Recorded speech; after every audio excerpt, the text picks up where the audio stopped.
خوش آمدید. میں ہوں آپ کا ہوسٹ شیخ نعمان آصف. ناظرین اکرام، آج کا جو ہمارا موضوع ہے انتہائی اہم موضوع، قرآن مجید پر آج ہم بات کریں گے، اور اس کے لیے ہمارے ساتھ موجود ہیں آج کے مہمان جناب قاری محمد شبیر انجم صاحب، جو ایک اسلامک اسکالر بھی ہیں اور ان کو اپنے پروگرام میں خوش آمدید بھی کہتے ہیں. خوش آمدید. بہت شکریہ نعمان بھائی، بہت شکریہ. کیسے آپ؟ ٹھیک ٹھاک الحمدللہ. آپ سنائیں. محترم، قرآن مجید کے حوالے سے آج ہم بات کرنے جا رہے ہیں. رمضان المبارک کے مہینے میں قرآن مجید کی تلاوت کا ایک اہم جو ہے وہ موضوع وہ بھی ڈسکس ہوتا ہے. تو اس میں بہت ساری چیزیں لوگ پوچھتے ہیں، مثلا کہ قرآن پاک کی تلاوت کرنی ہے کس ٹائم کرنی ہے، تو اس پہ ہم مزید بات کریں گے. سب سے پہلے ناظرین کو مجھے آپ یہ بتائیں کہ قرآن مجید کا جو مختصر تعارف ہے یہ ذرا بیان کریں اس کا. جی بہت شکریہ نعمان بھائی. اللہ تعالیٰ آپ کو اور آپ کی پوری ٹیم کو کامیابی عطا فرمائے. تو سب سے پہلے قرآن مجید کا مختصر سا تعارف یہ ہے کہ قرآن مجید اللہ کا کلام ہے، اور یہ اللہ کے نبی صلی اللہ علیہ وآلہ وسلم پر نازل ہوا. اور قرآن مجید رمضان المبارک کی رات میں، جسے لیلۃ القدر کہا جاتا ہے، اس رات میں اللہ تعالیٰ نے اس قرآن مجید کو نازل فرمایا. تو یہ قرآن مجید کا مختصر سا تعارف یہ ہے. اور قرآن مجید کے اندر ہی قرآن مجید کا تعارف اللہ تعالیٰ نے کروایا. وَإِنَّهُ لَتَنزِيلُ رَبِّ الْعَالَمِينَ نَزَلَ بِهِ الرُّوحُ الْأَمِينُ عَلَىٰ قَلْبِكَ لِتَكُونَ مِنَ الْمُنذِرِينَ بِلِسَانٍ عَرَبِيٍّ مُبِينٍ. سورہ شعراء کے اندر اللہ تعالیٰ فرماتے ہیں یہ قرآن مجید نازل کرنے والا رب العالمین ہے. اسے لے کر آنے والے جبریل امین علیہ السلام ہے، وہ امانت والا فرشتہ ہے. اور آپ صلی اللہ علیہ وسلم کے قلب اطہر پر اللہ تعالیٰ نے اس قرآن مجید کو نازل فرمایا، اور عربی زبان میں اللہ تعالیٰ نے اس قرآن مجید کو نازل فرمایا. 4 الہامی کتابیں ہیں. سب سے آخری کتاب قرآن مجید ہے، اور یہ وہ کتاب ہے جس کی حفاظت کا ذمہ اللہ تعالیٰ نے خود لیا ہے. اِنَّا نَحْنُ نَزَّلْنَا الذِّكْرَ وَإِنَّا لَهُ لَحَافِظُونَ. بے شک ہم نے اس ذکر کو نازل فرمایا. تو اس سے یہ بھی ثابت ہوتا ہے کہ قرآن مجید کا ایک نام الذکر بھی ہے. جہاں مختلف نام ہیں وہاں یہ نام بھی بیان ہوا ہے، اور اس کی حفاظت کا ذمہ بھی ہمارے ہی ہے. ماشاءاللہ، بہت خوب. اچھا حضرت، آپ نے عربی زبان میں قرآن مجید کا نزول ہوا ہے. آج ہمارے جس ملک میں ہم جس جگہ پہ ہم رہتے ہیں یہاں پہ مختلف زبانیں بولی جاتی ہیں. گھر میں پنجابی ہے، اسکول میں انگلش ہے، بازار میں اردو ہے، یہ اس طرح مختلف قسم کی زبانیں. قرآن پاک عربی زبان میں. قرآن پاک ہم سنتے ہیں، تو اگر ہم قرآن پاک کسی اور زبان میں پڑھتے ہیں اس میں کیا ہے معاملات؟ اور اگر ہم صرف تفسیر پڑھتے ہیں، اس کا ترجمہ پڑھتے ہیں قرآن مجید کی عربی کے ساتھ ساتھ، اگر عربی نہیں پڑھی جاتی کہ ترجمہ پڑھا جاتا ہے، اس کی کیا دین اسلام ہے؟ جی بہت اچھا سوال ہے کہ ہم قرآن مجید کو اس کے ٹرانسلیشن کے ساتھ اگر پڑھتے ہیں یا تفسیر کے ساتھ پڑھتے ہیں تو وہ ایک اس کی انڈرسٹینڈنگ ہے، وہ قرآن مجید کے حقوق میں وہ بات آ جاتی ہے. تو سب سے پہلے تو یہ ہے کہ قرآن مجید کا پڑھنا یہ ایک اہمیت کا حامل ہے، اور یہ اتنی فضیلت والی کتاب ہے قرآن مجید کہ آپ قرآن مجید کا عام دنوں کے اندر اگر ایک حرف پڑھتے ہیں، من قرأ حرفا من کتاب اللہ، ایک حرف پڑھنے سے اللہ اس کو 10 نیکیاں عطا فرماتے ہیں. تو رمضان المبارک کے اندر تو اس کی اور زیادہ اہمیت ہے، کیونکہ یہ رمضان ماہ قرآن بھی ہے، یہ قرآن کا مہینہ ہے. کیونکہ اللہ تعالیٰ قرآن مجید میں فرماتے ہیں شہر رمضان الذی انزل فیہ القرآن، رمضان کا مہینہ وہ ہے جس میں اللہ تعالیٰ نے قرآن مجید کو نازل فرمایا. تو اس کا ایک حرف پڑھنے سے 10 نیکیاں عطا کی جاتی ہیں. اور اللہ کے نبی صلی اللہ علیہ وسلم نے فرمایا خیرکم من تعلم القرآن وعلمہ، تم میں سے بہترین انسان وہ ہے جو قرآن مجید پڑھتا بھی ہے اور پڑھاتا بھی، سیکھتا بھی ہے اور سکھاتا بھی ہے. تو پڑھنا اپنی جگہ پر اس کا اجر اور ثواب ہے، اور اس کے ساتھ ساتھ اس کی کمپریہنشن جو ہے وہ اس کو سمجھنا، اس کی تفہیم جو ہے وہ اگلا پروسیس ہے، اگلا معاملہ ہے، اگلا حصہ درجہ ہے کہ آپ قرآن مجید پڑھتے بھی ہیں اور قرآن مجید کو سمجھ بھی رہے ہیں. تو اللہ تعالیٰ اس کا بدلے میں آپ کو کتنا اجر جو ہے وہ عطا فرماتے ہیں. سمجھنے کے ساتھ پھر آگے اس کا اگلا حق جو ہے وہ یہ بنتا ہے کہ اس کے اوپر عمل بھی کیا جائے. تو قرآن مجید پڑھنا بھی باعث ثواب ہے. ہم یہ نہیں کہتے کہ اس کا ثواب بھی ہے، اجر بھی ہے، لیکن اس کو سمجھنا اور سمجھ کے اس کو پڑھنا تو یہ تو اسے کہتے ہیں نا کہ نور علی نور ہو جاتا ہے. سبحان اللہ، بہت خوب. اچھا حضرت، رمضان المبارک میں قرآن پاک کا پڑھنا تلاوت کرنا زیادہ ہو جاتا ہے، اس کی جو ہے تعداد زیادہ ہو جاتی ہے پڑھنے والوں کی. کاروباری لوگ جو دکانوں میں بیٹھ کے قرآن پاک بھی پڑھتے ہیں، اس میں یہ بتائیں کہ اپنا جو اس کی عزت و احترام کے حوالے سے ہم بات کرنے جا رہے ہیں کہ قرآن پاک جب ہم پڑھتے ہیں باوضو ہو کے ہمیں پڑھنا چاہیے. بالکل جب ہم اپنی سیٹ پہ بیٹھے ہیں, اپنی دکانداری کاروباری مراکز پہ بیٹھے ہیں, تو اس دوران کوئی بات کرنی پڑ جاتی ہے, تو اس کو کیسے مکمل کیا جائے اور دوبارہ کیسے شروع کیا جائے, اور جو آنے والا شخص ہے وہ اس کے جو قرآن پاک پڑھنے والا شخص ہے اس سے کس طرح مخاطب ہو. اور بعض ٹائم اس طرح ہوتا ہے کہ کوئی ایسی بات بیچ میں آ جاتی ہے یا کوئی ایسا رکاوٹ آ جاتی ہے, آیت بیچ میں رہ جاتی ہے, تو وہ اس کو کیسے ترتیب دیا جائے؟ جی, سب سے پہلے تو یہ ہے کہ آپ ایسی جگہ قرآن مجید پڑھیں جہاں کوئی مداخلت جو ہے انٹرفیرنس زیادہ نہ ہو. ٹھیک ہے, آپ قرآن مجید پڑھ رہے ہیں گویا آپ اللہ سے ہم کلام ہو رہے ہیں, اللہ کا کلام جو پڑھ رہے ہیں. بتایا نا کہ ایک بندی مجبوری اپنی سیٹ پہ ہی بیٹھا ہو, اٹھ کے نہیں بھی جا سکتا, لیکن اس کی ہے کہ چلو میں اٹھ کے جاؤں گا تو میں نہیں پڑھ پاؤں گا, میں یہیں پڑھ لیتا ہوں. جی جی ہاں جی, وہ آپ اپنی سیٹ پہ بیٹھے ہوئے قرآن مجید پڑھ سکتے ہیں. جب قرآن مجید پڑھیں تو آپ پوری توجہ کے ساتھ, پوری ٹینشن کے ساتھ جو ہے وہ اللہ کا قرآن پڑھیں, اور باہر سے آنے والا جو ہے وہ بھی ذرا محتاط رہے اس حوالے سے کہ آگے قرآن مجید پڑھا جا رہا ہے, تو وہ ذرا بات کرتے ہوئے ذرا وہ دیکھ لے, تو اس کو بھی, پڑھنے والے کو بھی سمجھ جانا چاہیے کہ جو مجھے ملنے والا آیا ہے یا دکان پہ آ گیا ہے, تو آپ اس حساب سے اپنا جو پڑھ رہے ہیں آیت مبارکہ کو اس کو درمیان میں نہ چھوڑے, کم از کم وہ جو اس کا مفہوم ہے اس کو مکمل ادا کر لینا چاہیے. اور کوشش کریں کہ جب آیت مبارکہ جیسے پوری ہو جاتی ہے نا, اس کا مفہوم جو ہے وہ ایک آیت کا وہ مکمل ہو جاتا ہے, تو اس طرح ایک آیت مبارکہ آپ اس کو مکمل کریں. ٹھیک ہے, آپ اس کو ہاتھ کے اشارے کے ساتھ جو ہے یا جیسے بھی آپ اس کو اشارہ کر کے روک سکتے ہیں, تو وہ آپ آیت مبارکہ کو جو ہے نا وہ مکمل کرنے کے بعد, اس کو بند کرنے کے بعد پھر وہ آپ, اور جب آپ نے اس کو دوبارہ شروع کرنا ہے تو قرآن مجید کا وہ جو اصول ہے فَإِذَا قَرَأْتَ الْقُرْآنَ فَاسْتَعِذْ بِاللَّهِ مِنَ الشَّيْطَانِ الرَّجِيمِ. آپ جب بھی قرآن مجید پڑھنے لگے تو اعوذ باللہ من الشیطان الرجیم, یعنی اللہ کی شیطان مردود کے شر سے پناہ مانگ لیا کریں. حضرت قرآن مجید جب ہم تلاوت کرتے ہیں تو انسانی زندگی پر, انسانی جسم پہ اس کی کوئی تاثیر بھی ہے, کوئی تاثیر کے واقعات اور کوئی مختصر بیان کریں؟ جی, بہت خوبصورت سوال آپ نے کیا.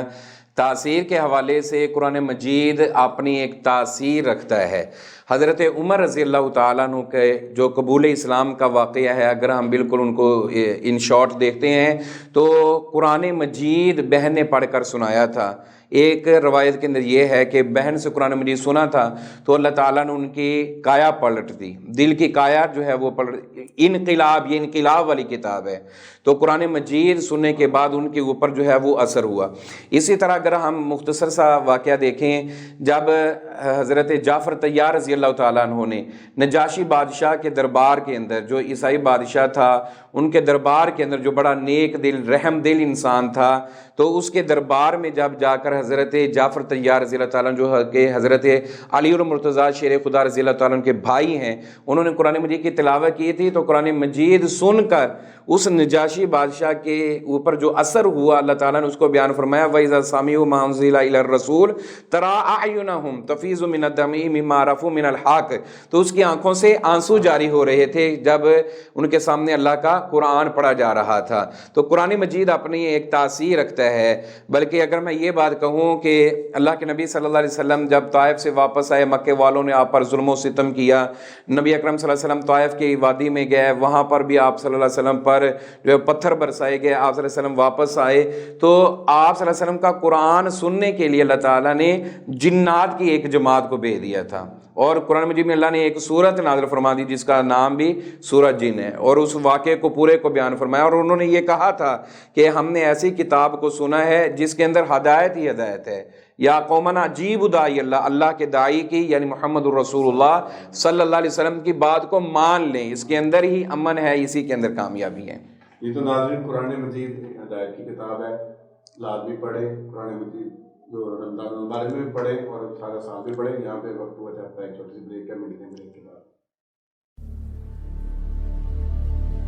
آسمان کو چھونے کی چاہتوں کے ساتھ خواہشوں کو چھت دے کر یہ ڈالتے ہیں نئی ترقی کی, اور یہ ہے Tahir estates, steel monuments manufacturers, project marketing, town developer and builder,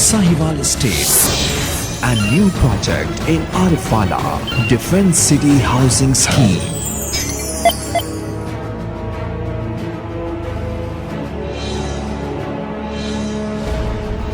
The largest marketing network in real estate.